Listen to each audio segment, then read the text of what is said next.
This just in, new products have been announced from JBL Quantum at CES. And we have the scoop, so keep watching. We have a bunch of new JBL Quantum products to talk about, and I couldn't be any more excited to discuss these announcements with you. CES 2023 is kicking off right now in Las Vegas, and although I'm not there and I'm home in Australia, I still have some cool info about some of the new products. JBL Quantum have announced some new headsets to their lineup that are marketed as console specific. We have a new Quantum 100P and Quantum 100X. We have a 350P, a 350X, and my personal favourite, the 910P and the 910X. And as you can probably tell, the P and the X stand for PlayStation and Xbox. Hello, editing me. Chiming in to say I totally just realised this whole time I was saying 350P and 350X when the models are actually called the Quantum 360P and 360X. So that is my mistake. I was just totally oblivious to even saying that because in my head I had the 350s, but they are the Quantum 360P and Quantum 360X. I promise I'm not a fake fan. I was extremely lucky to attend JBL Fest in Las Vegas back in September.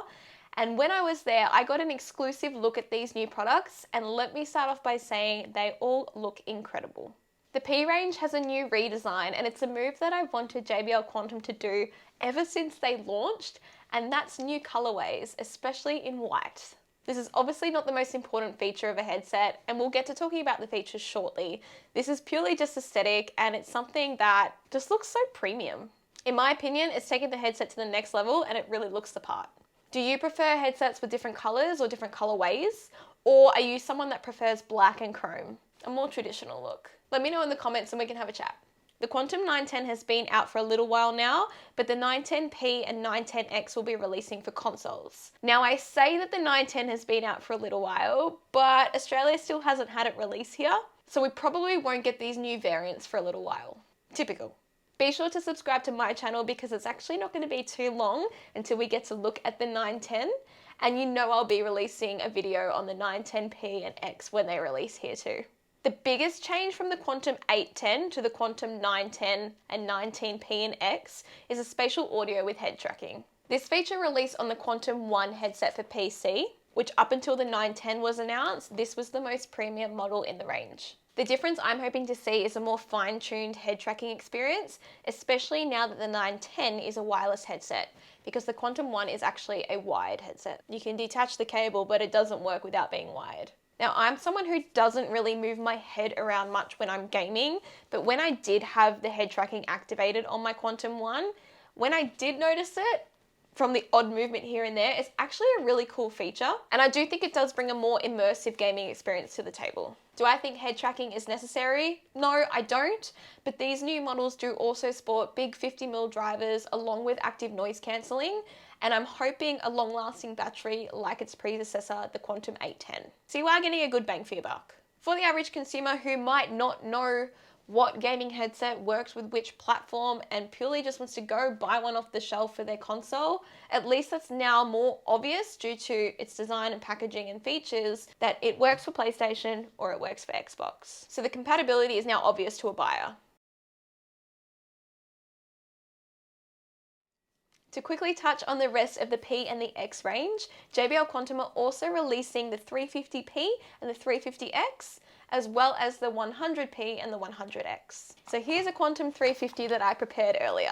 I think this is a great buy for a cheaper price point and for someone who is just wanting a basic wireless headset. It does provide you with 40mm drivers as well as the Quantum sound signature, so you're still getting an awesome surround sound experience with these. It also crosses as a great multi-purpose headset in my opinion, such as a work from home headset, also because it does have 22 hours of battery life. So to have a PlayStation model as well as an Xbox model, again, just makes that buying process more simple.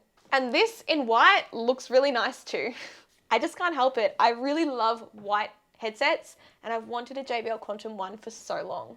So I have no doubt that these new models of headsets will still work on PC with the JBL Quantum engine, but because they are console specific, I'm assuming that you don't have to use that software, so it should just be plug and play for console, which makes it so much easier for every kind of gamer. And not everyone has a computer either. So the JBL Quantum 100 is not my favorite headset by any means. I always suggest to people to spend the extra to go to a Quantum 200 just for that better build design quality. But the purpose of this model is literally to be the budget model, so it's good to see a console version for that too. And it does look nice in white.